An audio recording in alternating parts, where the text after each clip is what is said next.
The motel sat alone on a desolate stretch of Texas highway, somewhere between Lubbock and Odessa, the kind of place that didn't show up on most maps.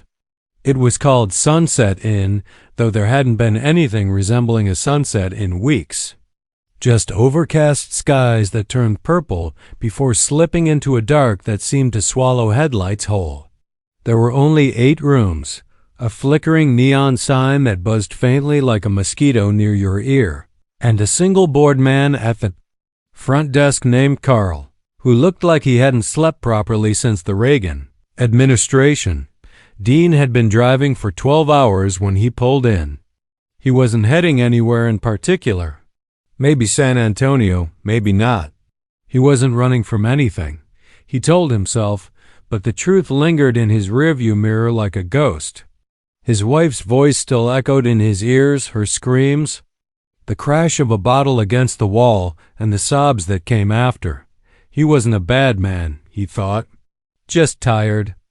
The motel looked like it might collapse in the next storm, but it had a vacancy sign, and that was enough. Room 6. The key was old-fashioned, with a dull brass number tag and a chipped edge. As soon as Dean walked in, he noticed the smell.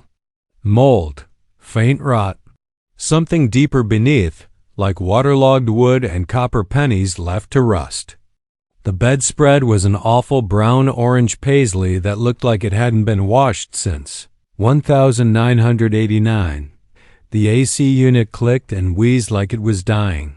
Still, he tossed his duffel bag on the bed and sat down, exhaling hard. It was quiet. Too quiet. The soundproofing was wrong. He could hear the wind outside, the branches scraping against the window like fingernails, but inside the room there was this vacuum. No creaks, no hum of life, just an oppressive stillness. He turned on the TV static. Every channel, even the ones that should have had local news or weather, just buzzed with white noise, flickering in and out like a signal trying to break through but getting swallowed up by something bigger, darker. He tried to sleep. At 2:03 a.m., the knocking started. 3 slow knocks on the door. He froze. Didn't move, didn't breathe. Just stared at the door like it might grow teeth. Another knock. This time softer, more deliberate. He got up, grabbed the motel room's rusted metal lamp by the base like a weapon, and approached the peephole. Nothing, just the parking lot, lit by the yellow cone of a flickering light. When he opened the door, there was no one. But something was wrong. The air smelled different, like damp earth after a burial. The temperature had dropped too, suddenly, unreasonably. He stepped out onto the concrete walkway and looked both ways. Still nothing. The door to room 5 was slightly open. Dean hadn't seen any other cars outside. He approached the door. The closer he got, the more his guts told him to turn around. But he didn't. He reached out and pushed it open. Inside, the room was dark, except for the bathroom light, which was stuttering like a dying fluorescent bulb. The bed was unmade. A suitcase lay on the floor, half open, clothes spilling out. The air stank of something sweet and rotten. Then he saw the hand. It was pale, motionless, sticking out from behind the bed. The fingers were twisted, and black mold bloomed along the skin like bruises from another world. Dean backed up, fast. He turned, half ran back to his room, locked the door, and shoved the dresser in front of it. His hands were shaking. His stomach churned. He thought about calling someone, but there was no phone. His cell had no service.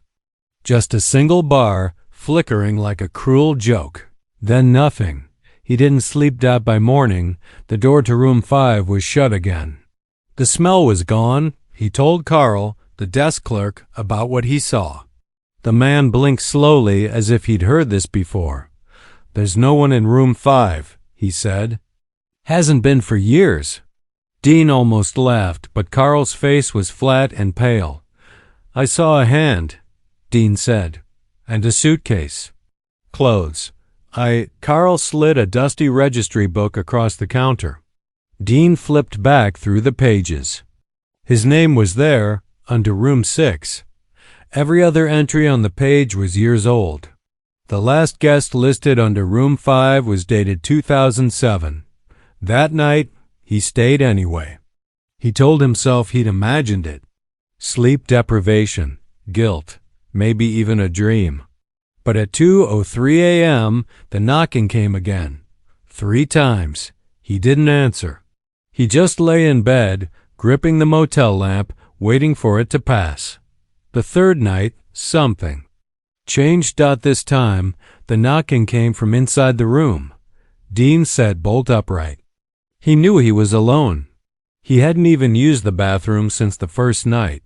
The sound came again, 3 slow knocks. This time, from the inside of the closet, he didn't move. Couldn't. The closet door creaked open on its own. Darkness. Inside, a smell hit him again, the same as before, mold, earth, decay. Then something stepped out. It wasn't a man. It wore the shape of one, but its skin sagged, pale and wet like something left too long in a swamp. Its eyes were all wrong, empty and too wide. It smiled at him with teeth that were black and too many. Dean screamed. The motel room swallowed the sound. In the morning, the bed was empty. The lamp lay on the floor, dented. Room 6 was made up as if no one had been there. The only sign of life was a faint handprint on the inside of the closet door, too large to be human. Carl didn't blink when the sheriff came.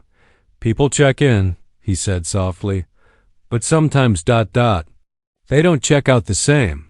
The sheriff asked how many this year. Carl just stared at the rooms, his face gray. I don't count anymore.